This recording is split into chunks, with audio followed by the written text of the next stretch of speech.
ತಾಲೂಕು ಪಂಚಾಯಿತಿಯಲ್ಲಿ ಗಾಂಧಿ ಜಯಂತಿ ಆಚರಣೆ ಕಾರ್ಯಕ್ರಮ.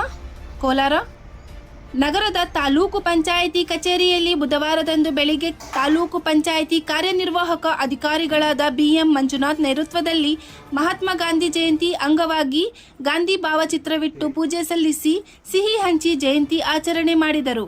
ನಂತರ ತಾಲೂಕು ಪಂಚಾಯಿತಿ ಇಒ ಮಂಜುನಾಥ್ BM ಮಾತನಾಡಿ, ಭಾರತದ ಗುಜರಾತ್ನಲ್ಲಿ ಹುಟ್ಟಿ ಬೆಳೆದ ಗಾಂಧಿ ಲಂಡನ್ನ ಇನ್ನರ್ ಟೆಂಪಲ್ನಲ್ಲಿ ಕಾನೂನು ಅಧ್ಯಯನದಲ್ಲಿ ತರಬೇತಿ ಪಡೆದರು.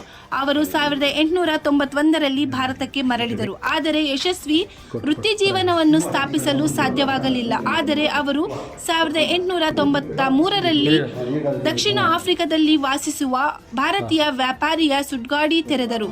ಅವರು ಸುಮಾರು 15 ವರ್ಷಗಳ ಕಾಲ ದಕ್ಷಿಣ ಆಫ್ರಿಕಾದಲ್ಲಿ ವಾಸಿಸುತ್ತಿದ್ದರು ಮತ್ತು ಅವರ ಕುಟುಂಬವನ್ನು ಪ್ರಾರಂಭಿಸಿದರು. ಭಾರತದ ಸ್ಥಿತಿಗತಿಗಳು ಮತ್ತು ಬ್ರಿಟಿಷರು ತನ್ನ ಜನರನ್ನು ಹೇಗೆ ಶೋಷಿಸುತ್ತಿದ್ದರು ಎಂದು ತಿಳಿದಾಗ ಅವರು ಇನ್ನು ಮುಂದೆ ಉಳಿಯಲು ಸಾಧ್ಯವಾಗಲಿಲ್ಲ.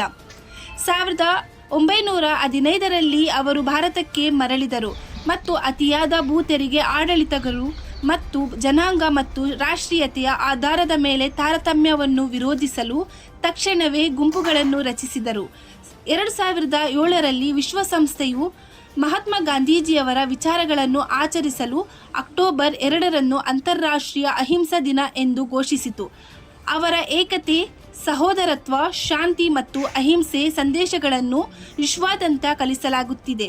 ಹಿಂಸೆ ಇಲ್ಲದಿದ್ದರೂ ನ್ಯಾಯ ಸಿಗಬಹುದೆಂಬ ದ್ಯೋತಕ ಅವರ ಜೀವನ. ಅವರ ಬೋಧನೆಗಳು ಧನಾತ್ಮಕ ಜಾಗತಿಕ ಪ್ರಭಾವವನ್ನು ಸೃಷ್ಟಿಸಿವೆ.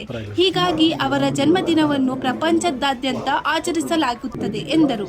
ಈ ಸಮಯದಲ್ಲಿ ಸಹಾಯಕ ನಿರ್ದೇಶಕ ಮಂಜುನಾಥ್ ಪ್ರಸಾದ್, ಆರ್ ಸಿಬ್ಬಂದಿಗಳಾದ ಶ್ರೀರಾಮ್, ಮಮತಾ, ಇಂದಿರಮ್ಮ, ಮಂಜುನಾಥ್, ವೀಣಾ, ವಿಜಯಕುಮಾರ್, ಕರಿಬಸಪ್ಪ, ವೆಂಕಟೇಶ್, ಕೃಷ್ಣಪ್ಪ, ಶೇಖರ್ ಸೇರಿದಂತೆ ಇತರರು ಇದ್ದರು.